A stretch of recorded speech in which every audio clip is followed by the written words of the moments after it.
Alright, before we get to the video, I want you guys to drop the fire emoji under the comment section below, right next to your country. So comment down your country or your state or your city, and then drop the fire emoji down below. Let's go. What's going on, YouTube? It is your boy, The Runner, and today we back at it again with another banging video. Alright, so today is Minox Q&A part 22. Yes, part 22. We have covered 21 Q&A videos so far, and today we are part 22.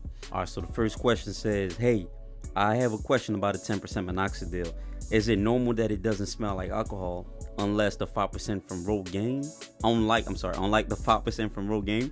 For example, I am somehow skeptical about the product I ordered and would like to find out whether it's original, whether the active ingredients is really included.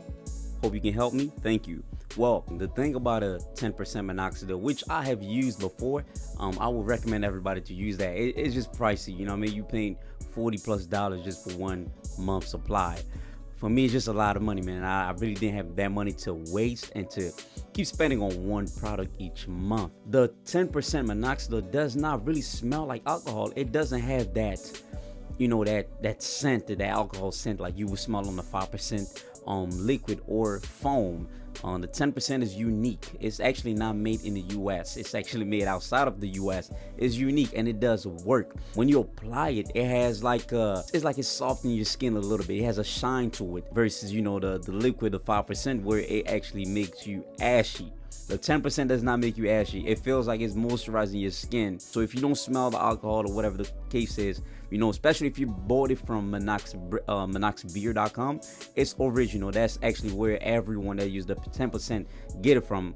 I would avoid getting it from Amazon or any other places where a lot of people are actually, you know, they're really good when it comes to really duplicating the product or putting the fake version out there. They're really good with that. So I would just stick to Minoxidil. I hope that's the website. I have not used it in a very long time, but it's from Minoxidil. And if you receive it, it's like I said, it's original. If it comes in a box that's like they have a goldish, you know, greenish type of color, that is the right box that it comes in. So I don't really know where you got it from. It depends on where you got it from, but if you got it from the original website for the 10%, then I'm pretty sure that that thing is real. Okay, it's original. It does not have to smell like alcohol to be original. Next question. I had major puffy face from liquid Minox. It was so bad that people were asking me if I had an allergic reaction to something. So I completely give up on Minox. I'm wanting to go back on it to combat my thinning hair, which has gotten worse lately. Thanks for the tip about the foam. I am tempted to try it.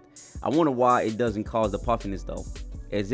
It's still the exact same chemicals, so what could be the reason for the difference in side effects? Now, just to answer that, I am not a professional. I'm not a scientist. I have not made this product, but you know, you're all right. They do have similar, you know, ingredients. I wouldn't say the same exact ingredients because one is foam and one is liquid. Something have to give something, you know, a different density. So, you know, they do have a similar ingredients, but one has slightly different, which I really don't know what it is. The way it's processed differently as well.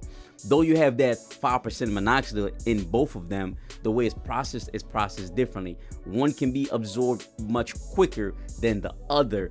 And the one I guess that takes the longest time to absorb is the one that normally maybe works the best, but also give you the worst side effects, which is the liquid. The liquid tends to work a bit faster than a foam, though they both 5%, but the liquid also tends to give people more side effects versus the foam.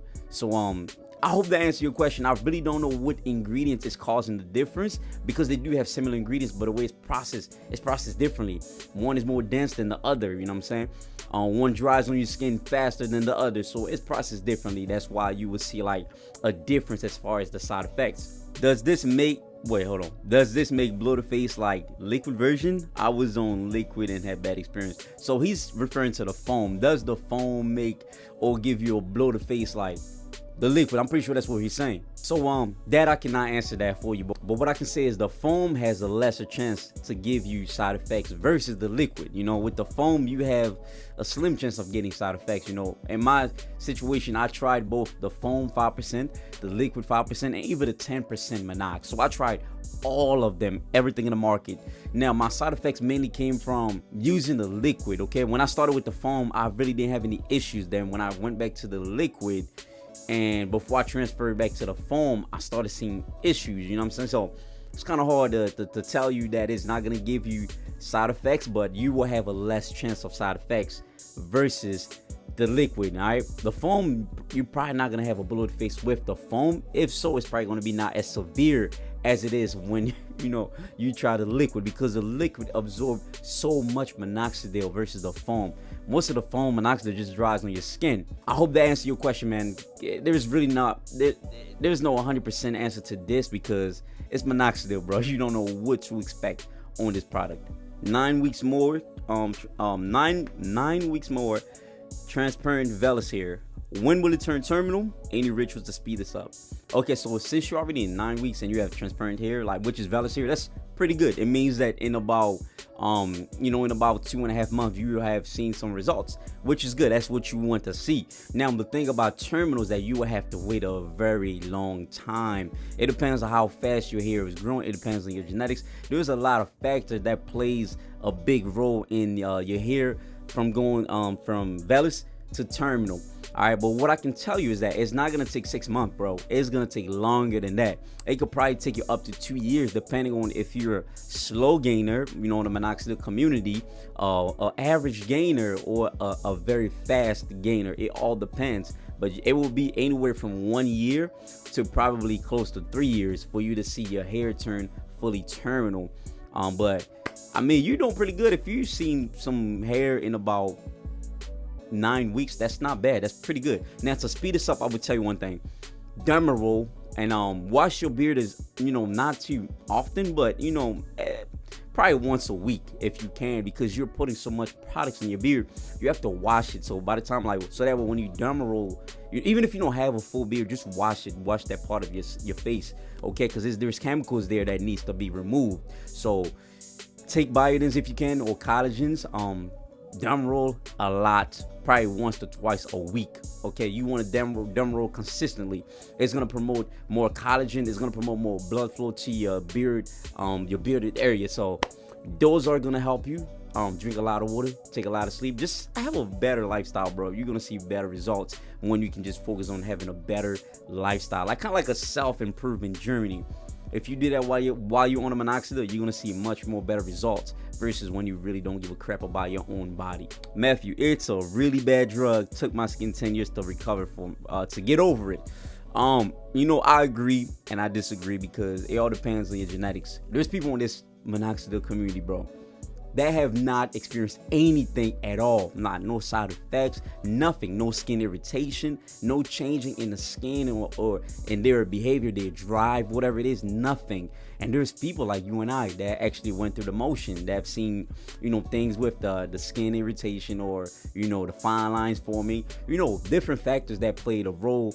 That kind of also dropped in our self-confidence, things like that, things of that nature. So I agree, because it is a really bad drug. If your body does not respond well to it, it's gonna be very bad. And I'm glad that you brought this up. But if your body responds very well to it, you're in luck. You're gonna grow the best beard that you could possibly grow without spending $10,000s of dollars just to get you a beard implant. But so far so good, So it's a bad drug, and it's also good for certain people, because they will see fast gains with no side effects.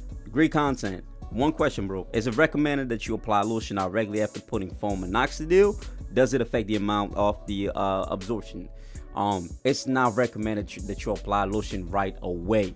The only thing that I can recommend that you can apply right away is probably like a beard, or I wouldn't really say a beard oil, because different companies don't really make the right beard oil. The oils that they use are DHT blockers, which aren't really the best oils to start your minoxidil journey. You want to start with non-DHT blockers, oils that's going to allow you to fully grow your beard, okay? And I do sell a lot of those on my website, www.nycl.com.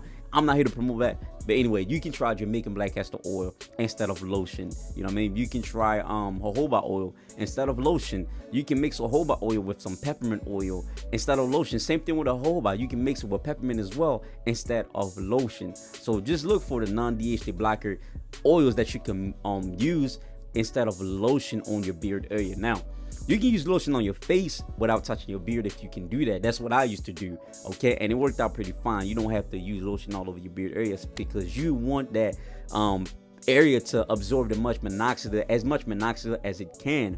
And if you apply the natural oils, you know what I mean, it's really not going to affect the amount of minoxidil that it can absorb, because it's going to absorb the minoxidil and the oil, which is going to be beneficial for your growth. But when you put the lotion on top of that, that's when you kind of mess it up a little bit. You know what I mean? You mess up. It's like the building block right there. You're building a block where it's stopping you from gaining as much as you can gain from the minoxidil, because it's gonna mess up the whole process. So stay away from the lotion until you grow full beard, I guess. But use natural oils. If you want to use my oil to support the brand, it's gonna be under the description below. Go ahead and grab that. Now, last question says, I heard it makes the hair on your head thin and then it comes back. Is it true? What? You know what? I've heard that too, okay? I heard that some people actually had lost some hair and then it came back. That's kind of like one of the effect of the minoxidil. Now, this does not work for it doesn't go for everybody, but some people have experienced that, to where when you apply it on your beard, you lose some of your head hair, but then it grows back over time. I have not experienced that, and I'm a waver, you feel me? Like, I'm wavy. I'm real wavy. All right, and I have not seen any loss, because I look at my hair every day when I'm brushing. I haven't noticed anything. But if you ever lose some of your hair, whatever, is gonna grow back, because that's the effect of the minoxidil. New hair push old hair out. Okay, that's the whole effect of minoxidil. When you grow your hair, when you grow your beard on minoxidil, at some point in time you're gonna shed. Okay, the old hair are gonna be pushed out by the new hair, which are gonna grow stronger. And if it happened on your head, it's gonna be the same thing. Now, if it does not grow back, I would just say stop using minoxidil and go seek a doctor, because I am not a doctor, okay? I'm not a professional as well. I'm just talking to you guys about experience, what I've been through, and what other people have been shown to go through as well on this minoxidil product. Anyway, I hope you guys enjoyed this video, Q&A part 22. I will be making more videos like this. Don't forget to like, share, subscribe as well, so that way you guys can be notified whenever I drop a video like this. Appreciate y'all. It's your boy Ron, man. We out. You feel me?